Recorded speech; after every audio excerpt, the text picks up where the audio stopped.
The fourth book is Numbers. It's connected to Dalet.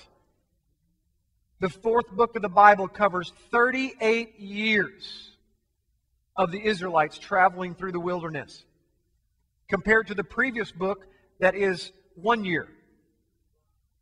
In the previous book, 1 month. So you're seeing one of the books is 1 month, one is 1 year, and then you come to Deuteronomy, which is 38 years of the Israelites traveling through, not living in, they're traveling through something. Now, from Yahweh's perspective, looking down, when I say traveling through, what do you get in your mind? You're going from one place to another, right? You're going from one room to another. When you go from one room to another room, what are you doing? You're walking through a door, are you not?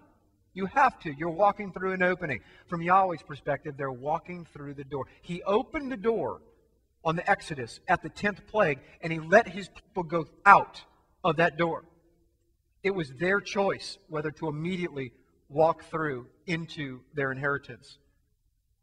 They chose not to walk through that door. So they were in transition, limbo, for that 40 years. They were humbled and impoverished. Why? To prepare them for the promised land. When the Israelites came out of Egypt, they came out rich, did they not? Physically? I mean, they plundered the Egyptians.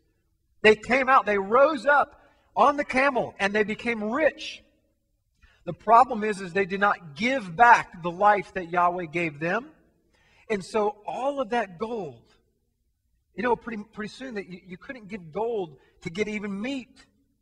And if you don't think that's a message for the end days, ladies and gentlemen, you are very deceived and naive to think that your gold is going to save you in the end days. Because all the gold that came out from the Egyptians, half of them ended up swallowing it at Mount Sinai. Food was important to them in the end days. They came out rich and ended up poor. Why? Why?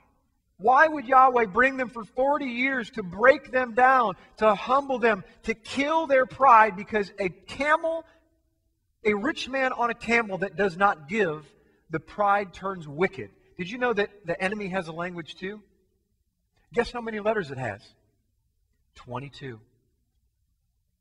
Because every single letter in the Hebrew alphabet can be twisted to have a whole other spiritual journey.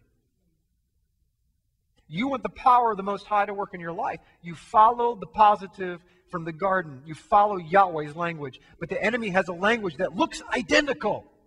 It sounds so good. It feels the same, but it leads in a completely different direction.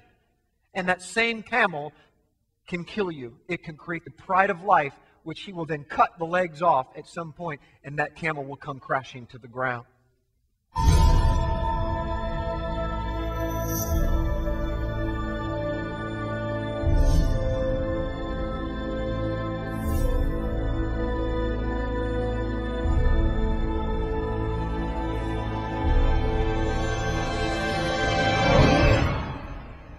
Come and join us as we travel back in time 4,000 years ago to discover exactly where the holidays of Christmas, Easter, and even Valentine's Day come from. Why do we celebrate the birth of Jesus on December 25th?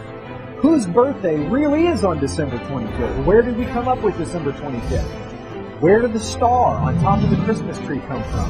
Where did the Christmas tree itself come from? Where did St. Nicholas come from? Are we sure that St. Nicholas even existed? Have you ever wondered where the famous phrase, ho, ho, ho, comes from? It comes from the late 1600s when they used to have plays, and before the devil would come on stage, he would announce himself by saying, ho, ho, ho. Did you know that original Santa's elves weren't little guys that made toys? They were Krampus demons that would punish the children if they weren't good for that year, while St. Nicholas would give them gifts if they were good. Who is the Easter Bunny? Where did we get Easter eggs from? Why do we celebrate Easter on the first Sunday after the vernal equinox? Did you know that Christmas was illegal in the United States until the mid-1800s? Can we celebrate these holidays according to the Bible? This is by far the most popular video on the internet on the history of Christmas and Easter. This video has changed hundreds of thousands of people's lives, and it will change your life too.